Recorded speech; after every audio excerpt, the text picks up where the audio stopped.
আপনার ভাতিজা মুহাম্মদ ছাড়া আর কে আছে যে আমাদের ধর্ম ও দেবতাদের অপবাদ দেয়? তার উদ্ভট আবিষ্কার হাসিম গোত্রের বিপর্যয় আনবে। সে আমাদেরকেও অপমান করেছে। কাকে?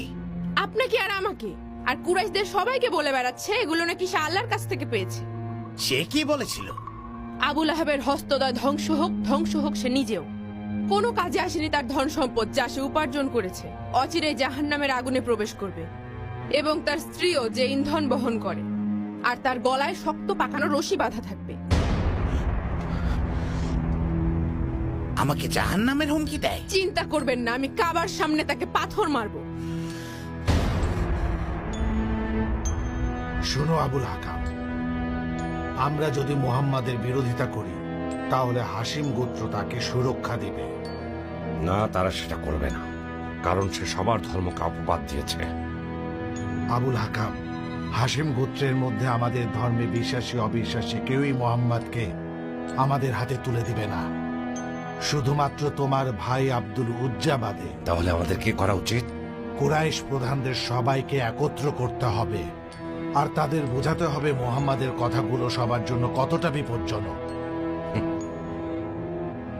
আমি তাদের আত্মীয়তার সম্পর্ক নিয়ে ভয় পাচ্ছি, বিশেষ করে তাদের ছেলেরা, চাচাতো ভাই, চাচা আর দাসদাসীরা সবাই যেভাবে একে একে নতুন ধর্মকে আলিঙ্গন করছে। কুরাইশেরা এমন এক বণিক দল যারা কখনোই এমন কিছু মেনে নিবে না যার কারণে তাদের বাণিজ্য, নেতৃত্ব, বংশীয় গৌরব, ধর্নাঢ্য জীবনযাপন বাধাগ্রস্ত ভয় হয় কুরাইশরা না জানি আমাদেরকে হতাশ করে।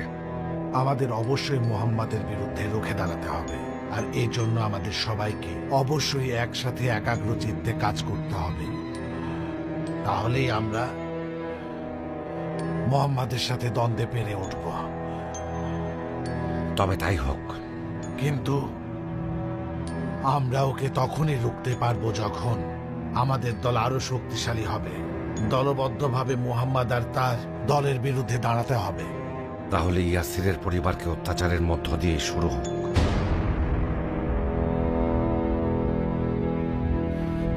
তোমার ভাতিজা কি বলেছে শুনেছ আবু তালিব? কি হয়েছে আব্দুল উজ্জা? আমাকে আর আমার স্ত্রীকে কুরাইশদের সামনে অপমান করেছে, বলেছে আমার হস্তদ্বয় ধ্বংস হোক। কোনো কাজেই আসেনি তার ধন সম্পদ আর উপার্জন। কে কে বললো এটা?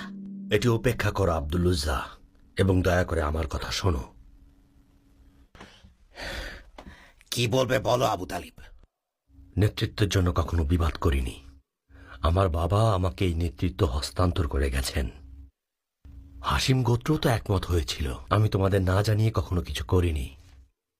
আমি আমার জীবনের গুরুত্বপূর্ণ সময় নষ্ট করেছি তোমাদের গৌরব আর মর্যাদা রক্ষার্থে, যখন তোমরা শুধুমাত্র টাকা রোজগারে আর বাণিজ্যে খুবই ব্যস্ত ছিলে।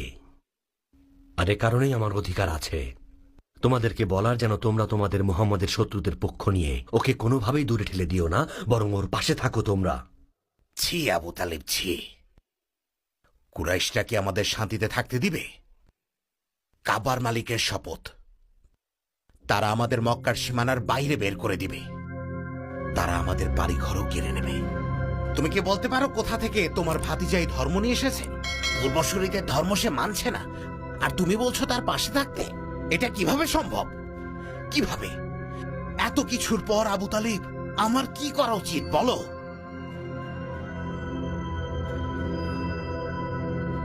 আমি কিছু বলতে চাই আব্বা। বলো পুত্র জাফর। মোহাম্মদ যখন কুরাইশদের একত্রিত করে প্রকাশ্যে ধর্মের দাওয়াত দিচ্ছিল, তখন কেউ কিছু না বললেও আমার চাচা আব্দুল উজ্জা চিৎকার করে বলছিলেন, সর্বনাশ হোক তোমার, এ কথা বলার জন্য ডেকেছ? আচ্ছা, ও ধ্বংস হোক, সাথে ওর ধর্ম। এভাবে সে আমাকে জবাব দিল।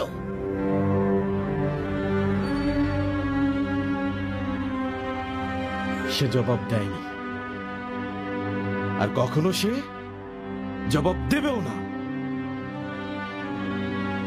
তাহলে কে দিয়েছে?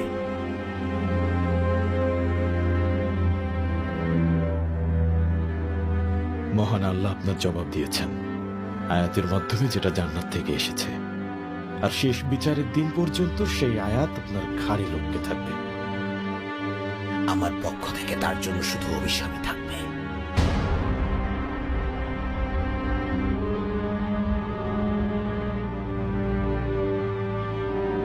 এবং আমরা তাকে অবশ্যই রক্ষা করব, ততদিন যতদিন আমরা বেঁচে থাকব। আল্লাহ আপনার ভালো করবেন আব্বা, রহমত বর্ষিত হোক আপনার উপর। আল্লাহর কাছে হাজার হাজার শুকরিয়া, তিনি আমাদের দুজনকে ইসলামের পথ দেখিয়েছেন।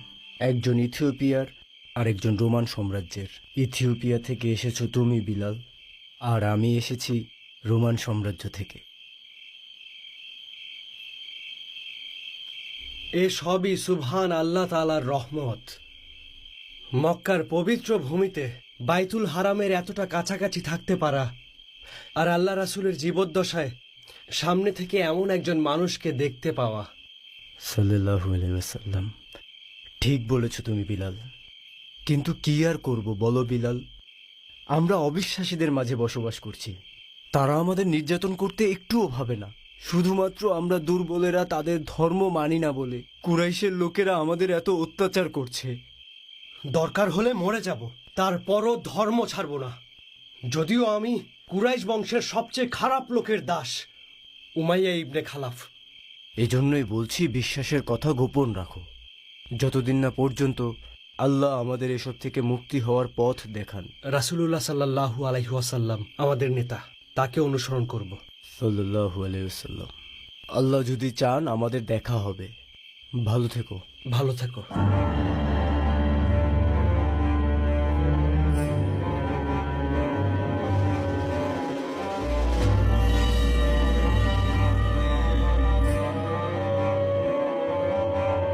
আরে নফেল চাচা, স্বাগত, আপনি ভেতরে আসুন। এত খুশি হওয়ার কিছু নেই। সবাই আমাকে কুরাইশের সিংহ বলে ডাকে। কাবার মালিকের কসম জুবাইর, তোমাকে আমি ছাড়বো না।